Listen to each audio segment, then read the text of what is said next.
Sure. All right. This is rotate device for what?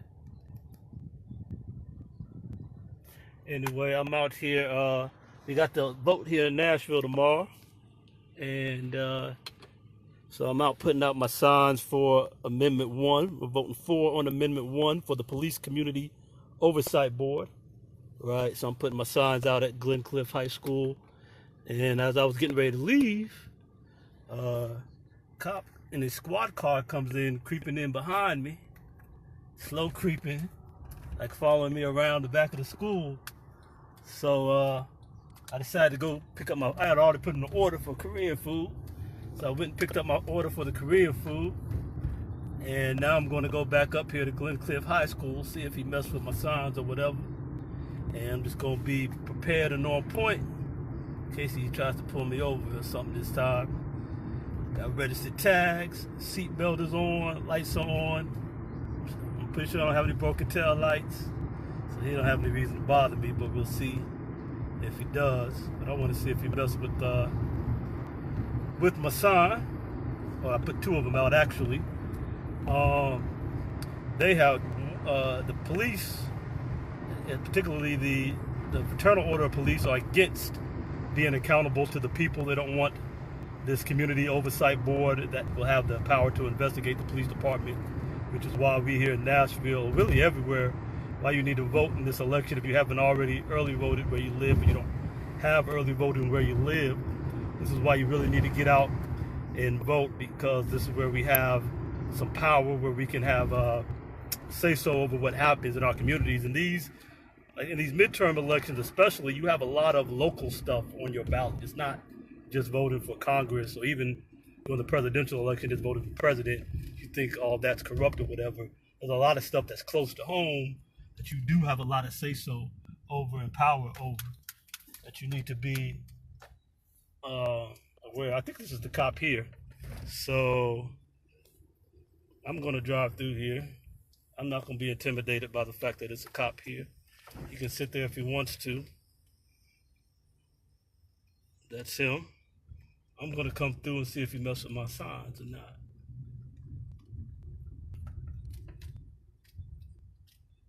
Okay, there's where there are no signs right there. Marshall Blackburn, I don't know what that other person is. Okay, he didn't mess with my sign. So my sign is still there. You can see that's like the one sitting right here. Okay, that's good. And then I had another one over here past this Jason Powell sign. Let me see. I don't know if he knows. He can't really know it's the same car. He wasn't that close to me before. He didn't see me from the front side. He might know there was a white Honda. That's a Jason Powell sign. He might know that there was a white Honda that he was looking at before. But I don't think he could know it was the same one. Well, I guess if he looked at my plates, he might have looked at them again as I just came by. There's my other sign. So they're still here. This is where you vote. If you're coming to Glen Cliff, if you're over here in the Thompson Lane, Knowlesville Road area, this is my precinct. I early voted downtown at the Howard School, but if you're coming to Glen Cliff, you got to come around back to here to vote. There'll be a bunch of people out here with signs tomorrow, right here in this parking lot area, or as close as they can get for the 100 feet. I wish I had another sign to put up at this entrance. I didn't think about this entrance before. I do have another sign, but I need to take it with me when I go to my polling place tomorrow. So I don't know. I might try to go get a sign in the morning or something. I don't know. I'll just call them and ask them to bring one out, or I'll move one of the ones that I put out earlier over here when I get here tomorrow or something. I might not be doing it from here. I'm not sure. I'll just decide in the morning.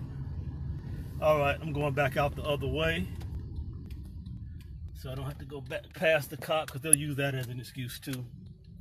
Unless you're just loitering. They even have a law downtown. If you drive past the same spot more than 2 times or 3 times, you can get a ticket. They got all kinds of ridiculous crap they come up with. That's why we got to be on point. But again, that's why these elections are important, because your vote counts more for these local races. When you vote nationally, you're like 1 out of 200 million people voting. You vote locally, you might be 1 out of 50,000 people. And some of these votes turn on a few times as little as a dozen people. Other times, hey, maybe it's I think this is the way. Yeah, maybe it's just 100 votes separating the outcome. But anyway, we're trying to vote for on Amendment 1 tomorrow here in Nashville. Get the Police Community Oversight Board that we got put on the ballot. Those of us in the community who went out and campaigned for this effort. And we tried to go through this city council, and all the politicians, including all the so-called white liberals, or most of them, including the current mayor Briley, who was the vice mayor and on the council at the time, and the former mayor who came off of the council, was supposed to be a Democrat, supposed to be a liberal, Megan Adultery Berry. They would not support the board, and so because they didn't support it, and if they had supported it, as somebody we were talking about last night at the COB meeting, you know, we would have had to do a lot of give and take, change the language, probably would have gotten watered down just to get them to support it, and we would have had to kind of accept some watering down. And I remember when we first had the initial open meeting that was discussed, that what we were discussing at that initial meeting might not be what we end up getting through city council. But because we didn't get support at all, we end up doing a ballot initiative by getting enough petitions to get it on the ballot. And the language that's on the ballot is the original language that I remember hearing that very first day, about a year and a half ago, when we had that meeting in Metro Center.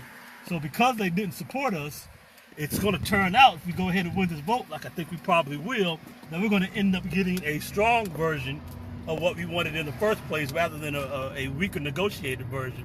So in the end, these so-called liberals, so-called Democrats not supporting us is going to work out anyhow. So that's what's up. All right, I'm going to head back in, see what's happening with this Titans-Cowboys game. Not that I really care who wins, don't like either team, but I'm local to Nashville, so it's always interesting to hear all the fallout on the radio the next day after the Titans game, since they lose more often than not. All right, anyway, yeah, that's what's up. I'm out, and we'll see what happens. See you at the polls tomorrow. I'm going to be canvassing in the morning. I think I'm going to be at Glen Cliff, but they might end up asking me to go somewhere else, and we'll see what happens. See if we win this vote tomorrow night. All right. Also, we're against Amendment 5 for the city council, because that's where they want to, these politicians keep trying to sneak this term limits thing in there. Right now they have 2 term limits. They can get 2 4-year terms and serve for 8 years. They keep trying to get in this extra term so they can serve for 12 years. That's a no, double no, quadruple no. All that does is consolidate power to the same people, to the same power class, to stay in office forever. Serving on the city council is not a career. It's a privilege, it's a service. Either in politics, you either move up or you move out. Get a job. We're no on number 5, and we're 4 on number 1. Against on number 5, 4 on number 1. Those are the 2 I'm strong about. The other ones I'm mostly for as well, but definitely 4 on number 1. That's us again right here. And we'll go with the against on number 5 for extending term limits. All right, I'm out.